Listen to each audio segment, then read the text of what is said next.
찬송가 565장 찬양하겠습니다.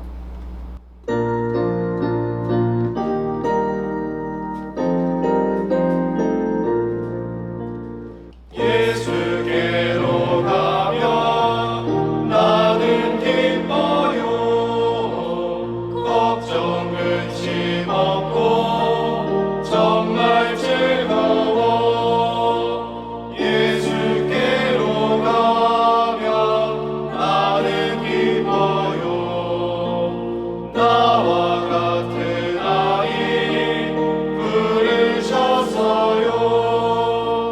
예수께로 가면 맞아주시고 나를 사랑하사 용서하셔요. 예수께로 가면 나는 기뻐요. 나와 같은 아이 부르셨어요. 예수께로 가면 손을 붙잡고 어디서나 나를 인도하셔요. 예수께로 가면 나는 기뻐요. 나와 같은 아이 부르셨어요. 기도하겠습니다. 참 좋으신 하나님 아버지 감사합니다. 오늘도 우리에게 새 하루와 새 날 허락하여 주셔서 하나님의 존전 안에서 주의 이름을 부르며 찬양함으로 하루의 문을 열 수 있도록 은혜를 허락하여 주심에 감사드립니다. 하나님, 우리가 예수 그리스도의 영광을 맛보며 살아가는 것이 얼마나 큰 은혜인지를 매 순간 깨닫기를 원합니다. 우리가 말과 혀로만 그리스도인인 척, 그냥 그렇게 살아가도 되는 척 말하지 않게 하시고 행함과 진실함으로 성도를 사랑하고 또한 이웃을 섬기며 주 예수의 날을 또한 그 나라를 이 땅 가운데 실현해가는 주의 통로로 우리를 사용하여 주시옵소서. 무더운 날씨를 보내고 있습니다. 곳곳에서 신음하고 있을 모든 이들 가운데 주님이 찾아가셔서 위로하여 주시고 특별히 우리 성도들이 이 무더운 날씨 가운데 건강 상하지 않도록 주의 날개 그늘 밑에 보호하시고 품어 주시옵소서. 하나님의 말씀 앞으로 오늘 나아갑니다. 이 말씀을 통하여 주의 뜻을 계시하여 주시고 참된 지혜가 무엇인지, 하나님 안에서 누리는 참된 자유가 무엇인지를 깨닫는 귀한 시간 되게 도와 주시옵소서. 그렇게 우리의 삶에 인도하실 줄을 믿고 감사드리며 사랑하는 우리 구주 예수 그리스도의 이름으로 기도드립니다. 아멘. 하나님께서 오늘 우리에게 주신 말씀은 전도서 7장 말씀입니다. 좋은 이름이 좋은 기름보다 낫고 죽는 날이 출생하는 날보다 나으며 초상집에 가는 것이 잔치집에 가는 것보다 나으니 모든 사람의 끝이 이와 같이 됨이라. 산자는 이것을 그의 마음에 둘지어다. 슬픔이 웃음보다 나음은 얼굴에 근심하는 것이 마음에 유익하기 때문이니라. 지혜자의 마음은 초상집에 있으되 우매한 자의 마음은 혼인집에 있느니라. 지혜로운 사람의 책망을 듣는 것이 우매한 자들의 노래를 듣는 것보다 나으니라. 우매한 자들의 웃음소리는 손 밑에서 가시나무가 타는 소리 같으니 이것도 헛되니라. 탐욕이 지혜자를 우매하게 하고 뇌물이 사람의 명철을 망하게 하느니라. 일의 끝이 시작보다 낫고 참는 마음이 교만한 마음보다 나으니 급한 마음으로 노를 바라지 말라. 노는 우매한 자들의 품에 머무름이니라. 옛날이 오늘보다 나은 것이 어찌미냐 하지 말라. 이렇게 묻는 것은 지혜가 아니니라. 지혜는 유산같이 아름답고 햇빛을 보는 자에게 유익이 되도다. 지혜의 그늘 아래에 있음은 돈의 그늘 아래에 있음과 같으나 지혜에 관한 지식이 더 유익함은 지혜가 그 지혜 있는 자를 살리기 때문이니라. 하나님께서 행하시는 일을 보라. 하나님께서 굽게 하신 것을 누가 능히 곧게 하겠느냐. 형통한 날에는 기뻐하고 곤고한 날에는 되돌아보아라. 이 두 가지를 하나님이 병행하게 하사 사람이 그의 장래 일을 능히 헤아려 알지 못하게 하셨느니라. 내 허무한 날을 사는 날 동안 내가 그 모든 일을 살펴보았더니 자기의 의로움에도 불구하고 멸망하는 의인이 있고 자기의 악행에도 불구하고 장수하는 악인이 있으니 지나치게 의인이 되지도 말며 지나치게 지혜자도 되지 말라. 어찌하여 스스로 패망하게 하겠느냐. 지나치게 악인이 되지도 말며 지나치게 우매한 자도 되지 말라. 어찌하여 기한 전에 죽으려고 하느냐. 너는 이것도 잡으며 저것에서도 내 손을 놓지 아니하는 것이 좋으니 하나님을 경외하는 자는 이 모든 일에서 벗어날 것임이니라. 지혜가 지혜자를 성읍 가운데 있는 10명의 권력자들보다 더 능력이 있게 하느니라. 선을 행하고 전혀 죄를 범하지 아니하는 의인은 세상에 없기 때문이로다. 또한 사람들이 하는 모든 말에 내 마음을 두지 말라. 그리하면 내 종이 너를 저주하는 것을 듣지 아니하리라. 너도 가끔 사람을 저주하였다는 것을 내 마음도 알고 있느니라. 내가 이 모든 것을 지혜로 시험하며 스스로 이르기를 내가 지혜자가 되리라 하였으나 지혜가 나를 멀리하였도다. 이미 있는 것은 멀고 또 깊고 깊도다. 누가 능히 통달하랴. 내가 돌이켜 전심으로 지혜와 명철을 살피고 연구하여 악한 것이 얼마나 어리석은 것이요 어리석은 것이 얼마나 미친 것인 줄을 알고자 하였더니 마음은 올무와 금을 같고 손은 포승 같은 여인은 사망보다 더 쓰다는 사실을 내가 알아내었도다. 그러므로 하나님을 기쁘게 하는 자는 그 여인을 피하려니와 죄인은 그 여인에게 붙잡히리로다. 전도자가 이르되 보라 내가 낱낱이 살펴 그 이치를 연구하여 이것을 깨달았노라. 내 마음이 계속 찾아보았으나 아직도 찾지 못한 것이 이것이라. 1000사람 가운데서 한 사람을 내가 찾았으나 이 모든 사람들 중에서 여자는 한 사람도 찾지 못하였느니라. 내가 깨달은 것은 오직 이것이라. 곧 하나님은 사람을 정직하게 지으셨으나 사람이 많은 꾀들을 낸 것이니라. 아멘. 저는 오늘 전도서 7장 15절부터 18절 말씀을 중심으로 허무함에서 벗어나는 방법이라는 제목으로 잠시 하나님의 말씀을 증거하도록 하겠습니다. 전도서는 우리가 알고 있는 것처럼 두 군데로, 두 부분으로 나눠서 볼 수 있습니다. 1장부터 6장까지로 볼 수 있고 또 7장부터 12장까지의 전도서를 두 부분으로 구분하여 볼 수 있습니다. 먼저 우리가 어제까지 살펴보았던 1장부터 6장까지의 내용은 전도자가 살면서 자기가 경험한 헛헛함, 헛된 것들이 얼마나 많은지에 대해서 다룬 것이 1장부터 6장까지였고 7장부터 12장은 그러므로 이 헛헛한 세상 가운데에 우리가 어떻게 헛헛하지 않게, 헛되지 않게 살아갈 수 있는가에 대한 삶의 중심을 두고 있는 것을 우리가 살펴볼 수 있습니다. 그 실천편이라고 보는 것이 더 타당할 것입니다. 오늘 7장 본문 말씀 중에서요, 제가 말씀드리고자 하는 것은 15절부터이지만 사실은 1절부터 기록되어 있는 이 내용들을 전제로 그 중심 말씀에 들어가 보고자 합니다. 오늘의 전도자는 우리에게 1절에 이렇게 말을 합니다. 좋은 이름이 좋은 기름보다 낫고 죽는 날이 출생하는 날보다 나으며. 여러분, 좋은 이름을 갖는 것이 좋은 기름을 갖는 것보다 낫다라고 말합니다.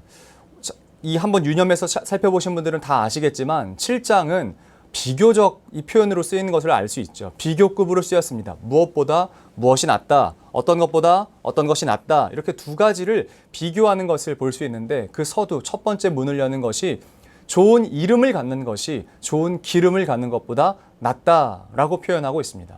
좋은 기름은 무엇이고 좋은 이름은 무엇일까요? 전도자가 말하는 표현대로 우리가 살펴보고자 할 때 좋은 기름에 대해서 먼저 알 수 있는 것은 그 당시에 좋은 기름이라 하면 감람류였을 것입니다. 감람류는 말 그대로 올리브 나무에서 나오는 기름이에요. 근데 그 감람류를 가지고 이스라엘 사람들은요, 모든 것을 다 합니다. 음식을 만들기도 하고요. 또 방안을 밝히는 불에 그 불을 쓰는 기름으로 사용하기도 하고요. 그리고 그 기름을 가지고 가서 사람들에게 판매도 하고요. 사기도 하고요. 또 그 기름을 가지고 좋은 향신료들을 만들기도 합니다. 향유를 만들 때도 이 기름이 쓰여져요. 여러 가지들을 다 만들 때 이 좋은 기름이 반드시 필요하다라는 것입니다. 그래서 이것은 관유적 표현으로 우리가 알 수 있는데 좋은 기름이라는 표현되어 있는 것은 사실은 우리가 물질적으로 쓸 수 있는 모든 것들을 말하는 것입니다. 먹고 쓰고 마시고 할 수 있는 모든 것들을 포함하는 것이 좋은 기름입니다. 그리고 좋은 이름은 말 그대로 우리가 갖게 되는 우리의 존재라는 것이겠죠. 성경에서는 이 좋은 기름과 좋은 이름을 비교하는 어떤 상황을 여러 군데서 많이 이야기하는데 우리가 지난 주일날 목사님 말씀을 통해서 함께 살펴보았던 것처럼 부자와 거지 나사로에 대한 경우도 이에 해당할 것입니다. 부자는 좋은 기름을 갖고 있었습니다. 좋은 기름을 많이 갖고 있었죠. 그런데 그 부자의 이름은 성경 어디에도 기록되어 있지 않지만 이 거지이지만 이 땅 가운데 좋은 기름을 단 하나도 가지지 못했지만 그 사람은 성경은 나사로라 기억합니다. 마찬가지로 예수님 당시의 시대 가운데 있었던 한 여인이 어떻게 오냐면 예수님 앞에 한 기름을 들고 나옵니다. 그 기름을 가지고 와서 예수님의 머리부터 발끝까지 그 기름을 붓죠. 그래서 그 여인을 우리는 다 압니다. 제가 이 말씀을 시작할 때 그 여자, 그 사람 이름은 이거야 라고 다 압니다. 그 여인의 이름은 바로 마리아라는 것입니다. 반면에 그 여인이 들고 왔을 때, 그 기름을 들고 왔을 때, 물론 성경 가운데에서는 누가 그렇게 말을 했는지 자세하게 설명하지만 제자들 중에 라는 표현을 뭉뚱그려서 말씀하시는 것을 볼 수 있어요. 마찬가지입니다. 좋은 기름을 가지는 사람이 있고요. 좋은 이름을 가져서 남기는 사람이 있다는 것입니다. 내 존재가 어떻게 기억되게 하는지가 굉장히 우리의 삶에 중요하다로 실천편의 첫 문장을 열고 있는 것입니다. 그런데 참 이상한 것은 죽는 날이 출생하는 날보다 낫다라고 표현하고 있는 것이고요. 어떻게 우리에게 죽는 날이 출생하는 날보다 나을 수 있을까요? 우리가 태어나는 날보다 어떻게 죽는 날이 더 나을 수 있겠냐는 겁니다. 그런데 이것은 우리 기독교 관점 가운데 굉장히 중요한 구속사적 관점으로 우리가 이것을 해석하고 풀어볼 수 있을 것입니다. 어떻게 죽는 날이 출생하는 날보다 나으냐? 우리는 죽음에서부터 우리의 모든 신앙이 시작됩니다. 죽음으로부터 모든 신앙이 시작되는 거예요. 이것을 어떻게 표현할 수 있냐면 예수 그리스도의 탄생은 너무나 기쁜 날이죠. 너무나 행복한 날이죠. 그런데 예수님의 탄생보다 더 우리 삶 가운데에 더 기쁜 날은 예수님이 십자가에 못 박히신 날인 것입니다. 죽는 것이 사는 것보다 낫다라고 표현되어 있는 가장 표본이 예수 그리스도가 되는 것이죠. 이어서 말하는 전도자의 표현은 초상집에 반드시 가라. 그러나 초상집에 가는 것만큼 잔치집에 가는 횟수가 많아서는 안 된다. 그러니까 그렇게 많지는 않아도 된다라고 표현하는 것이에요. 이 개념 우리가 다 압니다. 결혼하는 날은 참여하지 않아도 초상집에는 참여해야 된다는 사실을 우리가 그냥 다 알고 있어요. 근데 왜 그러는지를 잘 아셔야 됩니다. 그 초상집에 가서 단순히 위로하고 위문하는 개념이 아니라요. 어떤 것을 해야 되냐면 나도 죽음 앞에 있구나. 내게도 곧 이 죽음이 찾아오겠구나. 라는 것을 기억하고 내 삶을 가치 있게 살아가라. 이렇게 말하는 것입니다. 내가 잔치 가운데 있으면 늘 이렇게 좋은 날만 있을 줄 알아요. 오해합니다. 착각에 빠집니다. 그러나 초상집에 가서 어떤 사람이 갑자기 죽는 사람도 있을 것이고 정말 장수에서 오랜 동안 사는 사람들이 있었겠죠. 그런 사람들을 보면서 무엇을 준비하냐면 죽음을 준비하는 것이에요. 내가 이 땅 가운데 지금은 호흡하며 살아가지만 이제 곧 내 삶에 내 호흡이 끊기게 될 날, 그날 내가 어떻게 살아가는 것이 참된 지혜인가를 오늘 전도자는 우리에게 쥐어주고 싶은 것입니다. 그런데 사랑하는 성도 여러분, 우리가 이 말씀을 아무리 붙잡고 살아가다 봐도요, 내 삶에 허무함이 찾아올 때가 너무나 많은 것을 봅니다. 우리가 이 땅을 살아갈 때요, 기쁜 일도 있죠. 슬픈 일도 있어요. 괴로운 일도 있고요. 아주 즐거운 일도 있을 것입니다. 그런데 우리는 이 상황을 어떻게 설명하기를 좋아하냐면 인과로 설명하기를 좋아하는 것 같습니다. 내가 기쁘게 될 일을 했기 때문에 기쁘고 내가 슬프게 될 일을 했기 때문에 슬프다라고 말하는 것 같아요. 우리나라의 드라마가 시작된 이래로 지금까지 계속된 플롯이 있습니다. 그러니까 어떤 한 구성이 있습니다. 그 구성은 어떤 구성이냐? 어떤 장르가 됐든 주인공은 반드시 나중에 행복하게 끝나야 되고 그 주인공을 괴롭히던 사람들은 늘 나중에 벌을 받아야 돼. 감옥에 간다거나 아니면 죽는다거나 여러 가지로 벌을 받아야 된다라고 사람들이 생각하는 구조가 있는 것 같습니다. 인과응보 혹은 권선징악에 대한 큰 틀 안에서 말하는 것을 좋아하는 것 같아요. 그런데 우리가 언제 인생을 살아가다 당황스럽냐면요. 당연히 고통받아 마땅한 사람이 고통받지 않고요. 당연히 잘 돼야 마땅한 사람이 잘 되지 않을 때, 의인이 잘 되지 않고 악인이 잘 될 때, 그 삶을 우리가 경험할 때 굉장히 허무함인 것 같습니다. 전도자도 이 단어를 허무함이라고 표현해요. 그런데 이 표현, 허무하다라는 표현은 사실은 전도서 1장부터 계속해서 반복됐던 단어입니다. 헛되고 헛되며 헛되고 헛되니 라고 할 때 그 헛되다라는 표현이 헤벨이라는 단어인데 이 헤벨이 허무함으로 해석된 것이에요. 그러니까 전도자가 계속해서 말하는 것은 인생 자체가 굉장히 허무함들의 연속이다라고 말하는 것이에요. 그런데 사실 이것은 전도자였던 솔로몬만이 겪었던 문제는 아니었던 것 같습니다. 시편의 저자였던 아삽도요 이렇게 표현을 하는데 나는 거의 넘어질 뻔하였고 나의 걸음이 미끄러질 뻔하였으니 이는 내가 악인의 형통함을 보고 오만한 자를 질투하였음이로다. 이 성경에서 특별히 시편의 여러 편을 쓴 아삽이라는 하나님을 찬양하기에 가장 앞장섰던 이 사람이요. 어떻게 표현하냐면 내가 넘어질 뻔했습니다. 내가 좌절할 뻔했습니다. 내가 낙심할 뻔했습니다. 내가 질투를 합니다. 라고 이야기해요. 왜냐하면 악인의 형통 때문이래요. 그 형통함의 정도가 의인이 겪는 수준을 뛰어넘었기 때문이라고 표현합니다. 그가 생각할 때 의인은 잘 사는 것이 당연한데 악인들이요. 잘 살아도 이건 너무하는 게 아닌가 싶을 정도로 너무 잘 사는 거예요. 사람들이 당하는 일반적인 고난을 당하지 않는 것을 보고 그들의 소득은 그들이 소원한 정도를 넘어서는 것을 보고 시험에 들고 넘어질 뻔하였다라고 표현합니다. 우리가 볼 때 이것이 얼마나 불합리해 보입니까? 선인도 아닌 의인도 아닌 악인의 형통함을 볼 때 우리는 얼마나 괴롭습니까? 전도자인 솔로몬이 바라보는 인생의 덧없음과 아삽이 바라보는 이 헛헛함. 그런데 우리도 동일한 것을 봅니다. 우리도 삶을 살아가다 보면 이런 일들을 수도 없이 겪어요. 이런 허무함들을 겪습니다. 이런 괴로움들을 겪습니다. 인생 가운데 그래서 정말 너무 허무하기 때문에 그냥 차라리 삶을 포기해버릴까 싶은 마음이 들 때도 있는 것 같습니다. 정직하게요. 그런데 오늘 이 전도자가요. 우리가 인생을 살아갈 때 지혜를 말하면서 그 지혜 가운데 정중앙에 이 단어를 포함시켜 놨습니다. 이것이 가장 중요한 우리가 헛헛한 세상 가운데 헛헛하지 않게 살아갈 수 있는 유일한 방법이다라고 해서 제시한 말씀이 바로 18절 말씀이 그게 오늘 전도서 7장 말씀 가운데 가장 중요한 말씀입니다. 너는 이것도 잡으며 저것에서도 내 손을 놓지 아니하는 것이 좋으니 하나님을 경외하는 자는 이 모든 일에서 벗어날 것임이니라. 사랑하는 성도 여러분, 우리가 헛헛한 세상을 살지만 헛헛하게 살아가지 않을 수 있는 유일한 방법은 하나님을 경외하는 것이다 라고 말합니다. 이 세상에서 많은 지혜들이 있죠. 많은 좋은 말들이 있습니다. 책에 있다고 말하고 어떤 사람에게 있다 가르칩니다. 그런데 우리가 찾는 참된 지혜는 하나님께 있습니다. 우리가 헛헛함에서 벗어날 수 있는 유일한 길이자 그 방법은 오직 여호와를 경외하는 것인 줄로 믿습니다. 우리가 그분을 경외할 때, 우리가 그분 앞에 나아갈 때 우리가 세상에서 배울 수 없는, 책에서 배울 수 없는, 경험으로도 배울 수 없는 것을 그 안에서 발견하게 될 줄로 믿습니다. 전도자는 이 전도서를 펴면서 모든 게 다 헛헛한 거야. 그러니 너의 인생을 포기해가 아니라 모든 게 다 헛헛한 거야. 그러니 참 진리이신 하나님을 경외해라 라고 말하고 싶은 것입니다. 그러므로 사랑하는 성도 여러분, 오늘 하루를 살아내실 때 여러분의 삶을 허무하게 만들 만한 일들을 마주하실 것입니다. 그때에 우리가 이 말씀을 붙잡았으면 좋겠는 것입니다.